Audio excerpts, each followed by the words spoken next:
the Vermont Association for the Blind and Visually Impaired. Since 1926, helping Vermonters to adjust to vision loss. That's why we have the VABVI, so we can get out there and be independent, get jobs and work. There are so many more things that you've got to do in life. The only thing you can't do is see them.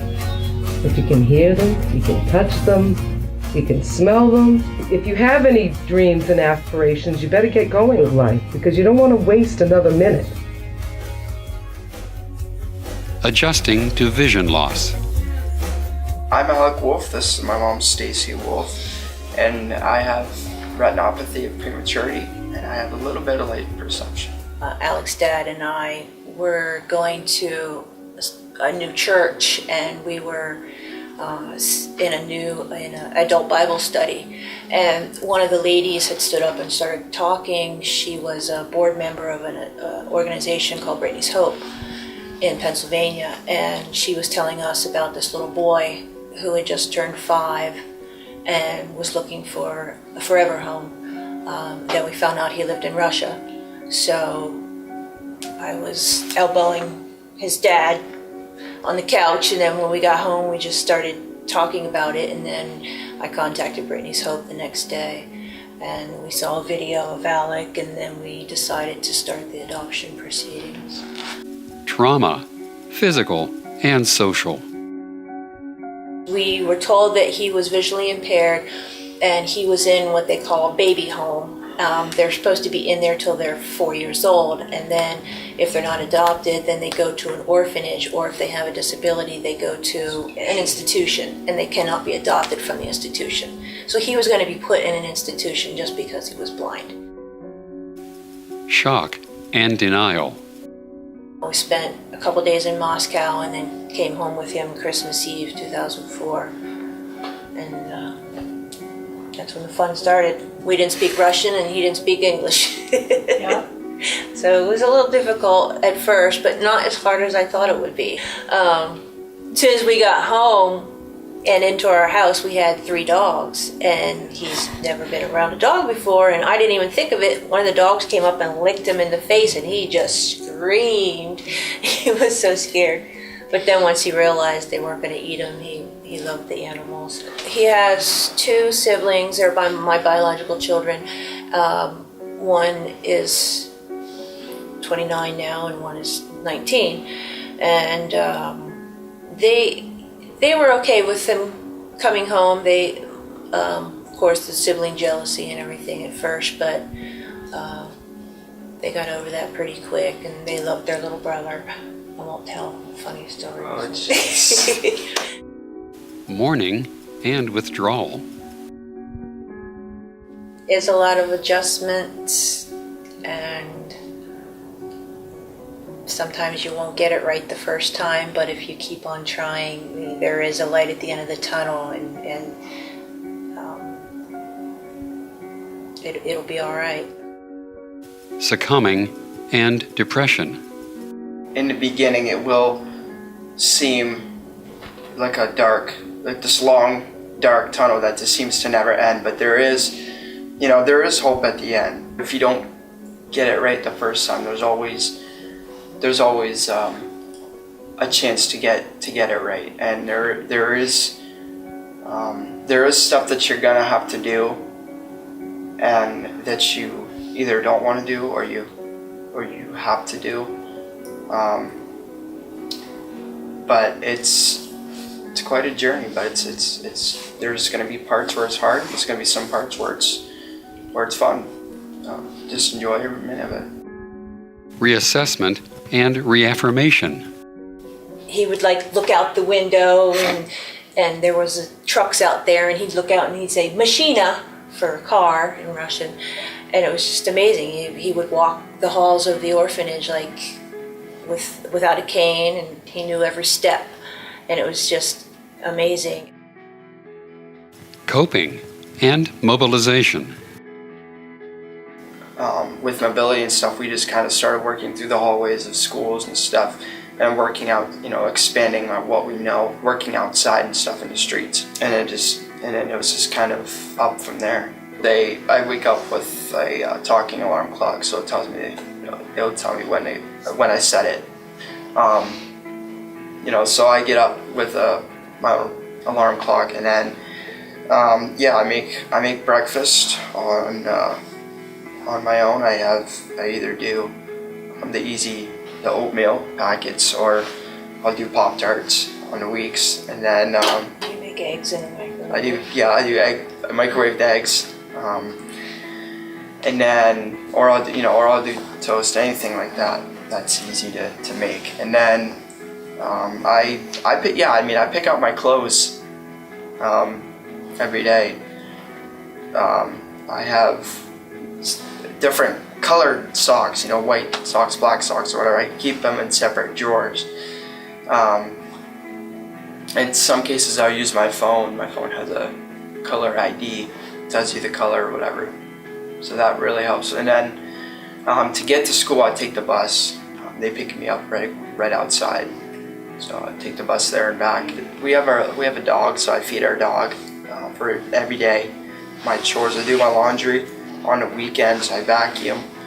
On the weekends, I clean the dog's dishes. His trough that we have for him. The laundry, when he does the laundry, we get him the pods, so he doesn't have to measure liquid detergent and just does it all by himself. Yeah, the pods really making it a really independent skill. The pods are such a good resource to have, So I do that on the weekends, and I clean my room, sweep them up, and the nice part about that part is I know I don't miss anything with sweeping and stuff. Is our broom handle, our broom shaft, I guess that's what you call it, screws off, and you can screw it back on. But what I do is I screw that off, and I use the broom part, and I just go down on my hands and knees, and I just go and under every nook and cranny that I can. Just hope that I don't miss anything. LEAP and VA-BVI camp are a really good place to go because you meet so many people that have the same problem or other vision problems, and you can connect. You just connect so well with people that you can relate to every day. Like, hey, I'm going through the same situation. What can we do to make it better for both of us? Or, if you have heard of a new piece of equipment or anything like that, you get to share it with other people, and you expand your knowledge on what's going on around you. They really teach you independent skills. You learn how to cook. You learn everyday living skills that adults do every single day. For the VA-BVI camps, you learn how to navigate in different places, how to cook things in the mornings and make dinners and stuff sometimes. Or you go out to restaurants or whatever, and you learn proper etiquette with ordering and stuff. So LEAP is the same thing, but LEAP you learn how to manage a job every day. You work. They're connected with the Reassurance down in Burlington. So you go down there. Just like everybody else, they hold you accountable to keep your work on track and to get things done. And it's the same thing with you live in a dorm, but you have other people that you live with, but you still have things that you need to take care of that every day other people are taking care of. I was going to say the people, other kids that you have met through LEAP and the camps, you can also have as a support group from that's what I was saying as well. Yeah. It's really, that's what I mean when you say that you're creating friendships and stuff all over, and you just create this big social networking of people that you can be like, anytime you need a question answered. I have some people that ask me, do you know how to work this, or do you know how to do this? I'm like, no. Do you know if so-and-so is able to help you, And also, like, you're thinking about going to college, so there's some kids there that have been going through it. And you can talk to them about it. Yeah, exactly. So it's a really helpful thing. You create so many friendships. I mean, with LEAP and stuff, you're there with each other for 4 weeks, sometimes 8 weeks if you do the internship, and you create like a family by the end of the summer. And you keep if you're lucky, you'll have friends that you keep in contact with. I have people that I'm still in contact with today, and that's the same thing for the VAV VI camp. Self-acceptance and self-esteem. Yeah, I was always wanting to listen to music when I was first adopted, you know. But so I have an acoustic guitar that I got into guitar class this year. I'm in our high school band, play trumpet, and then I announce for our high school. I use my phone to do broadcasts on Facebook. He likes his technology. He has his computer and his Apex and his cell phone and his mics and his headphones all around him. I've been striving for his independence since day one because I know the potential that people can be, whether they have a disability or not, and I strive towards that to make him independent, so he doesn't have to depend on other people and not have a job. I mean, this kid's going to have a job. He's going to live on his own, and he's going to be, just like anybody sighted person. There's nothing stopping him. He would put the track out, and he would put the trains on the track, and I noticed that he would put them in the same order every time. So I'd go into his bedroom and I'd mix them up. He'd come in, as soon as he'd touch it, he would know that it's not the right order. Was it? Did you see it? No wonder. I did it on purpose. No wonder I'd come in and my stuff was all. I thought it was like. I was like, I don't remember it being like this. It's true. Now I know what goes on behind the scenes. I have to be more careful now.